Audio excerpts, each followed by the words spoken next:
This is the story of the death of my friend Marcy. I still don't know why this happened to her and no one believes me, so I'm posting here. Hopefully this will give me clarity, but to be very honest, I don't know if that's possible.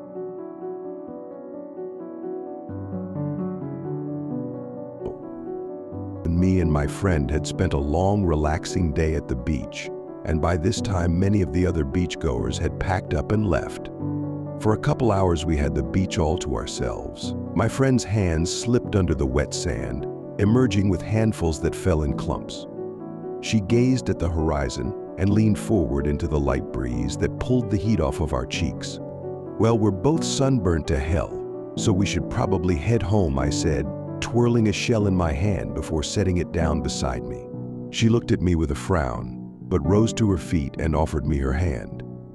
I took it, wobbling to my feet, my legs still asleep from the time spent sitting.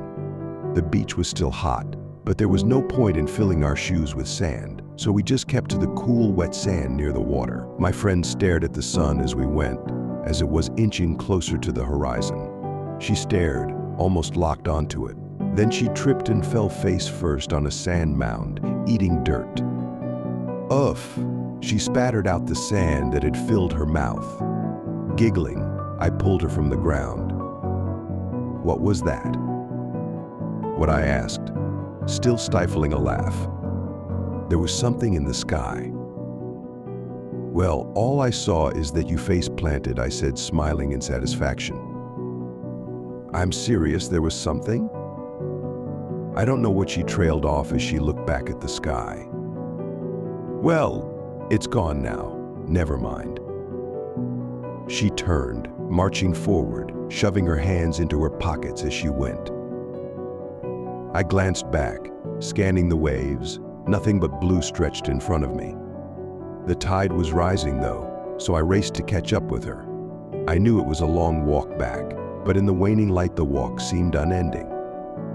It wasn't even that hot, but I was sweating profusely, and I was unsteady in the shifting sand. I started feeling dizzy, the sand glimmering in front of me. The intense sunburn was getting to me. I gazed down at my feet, taking every step with ample precaution. I was so focused on not falling over that I didn't notice my friend had completely disappeared. I could only assume she was playing a prank on me. "Marcy, I'm kinda dizzy. Can we not do this now?" No answer. A tinge of frustration rose inside me. "Marcy, can we please just get to the car?" More silence, followed by the crash of waves. I rubbed my hands together in worry and cracked my knuckles. "Where the hell are you?" I muttered, glancing anxiously across the beach. It was entirely empty. My breath whistled in and out in panic and I closed my eyes. I had to control my breathing. And 1, 2, 3, 4, breathe in. 5, 6, 7, 8, breathe out. I opened my eyes. Walking out past a cluster of bushes, I scanned for Marcy's bright carrot hair. There it was, shifting behind a mound of sand. "Marcy, shit, you scared me." I tumbled up the hill, still amused despite the mild panic, only to find her buried in the sand. Her face was only a few inches above the surface, her eyes pleading but her mouth was sealed shut. "OMG, Marcy, what happened?" "Please get me out," she pleaded, bits of sand tumbling into her mouth. She spat and promptly shut it. Sand danced around her nostrils, moved by her shaky breath. I kneeled down and pulled the sand away from her face, wincing as it scraped my knees. "Jesus, Marcy, how'd you bury yourself like this?" She only whimpered, closing her eyes and shaking her head slightly. I removed as much sand from around her face as I could before I started digging for her arms.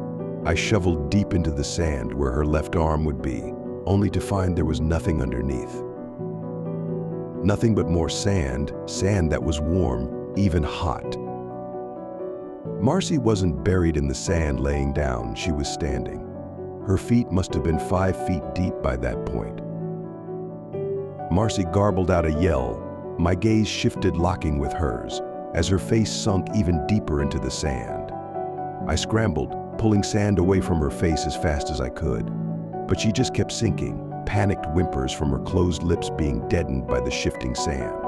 In less than a second, her face was completely covered, the dust flying up with the last of her short exhales. My hands flew over the area, flinging piles and piles of sand from the place where she disappeared. I uncovered strands of fire-red hair, only for them to sink even deeper down. My heart leapt in and out of my chest, sand stung in my eyes and buried into my cuticles. It burned like fire, but I couldn't stop. I was digging like an animal, sweating and hyperventilating. The sand was getting hotter. The sun was undoubtedly setting, but the sand was getting hotter. I stood up to see my knees and hands badly burned, covered in leaking pustules and even a little bit of blood. Why was the sand so goddamn hot? I stumbled back a few feet, landing on cool, soft sand. My body buckled and I sunk into the ground. Tears welled in my eyes and my hands shook. It felt like an awful dream, and I just wanted to wake up. What was this beach? I stared at my friend's grave, a circle of sand still moving slightly where her head had been. Steam was rising faintly from the mound. Marcy was certainly dead by now. My head was spinning. I had to get home. I had to scream for help, but I couldn't do anything. I closed my eyes, feeling the cool of the sand under my body. It hurt to move, so I didn't. I probably lay there, passed out, for hours before they found me. I woke up in the hospital, burns on my arms and legs, not near as bad as I assumed the night before. Her parents were asking me questions, but I couldn't answer any of them. God only knows what I'll tell the police. They said they hadn't found her. I believed them. I can't find any natural way to explain my friend sinking into the goddamn earth, but I do know one thing. She is likely never coming back.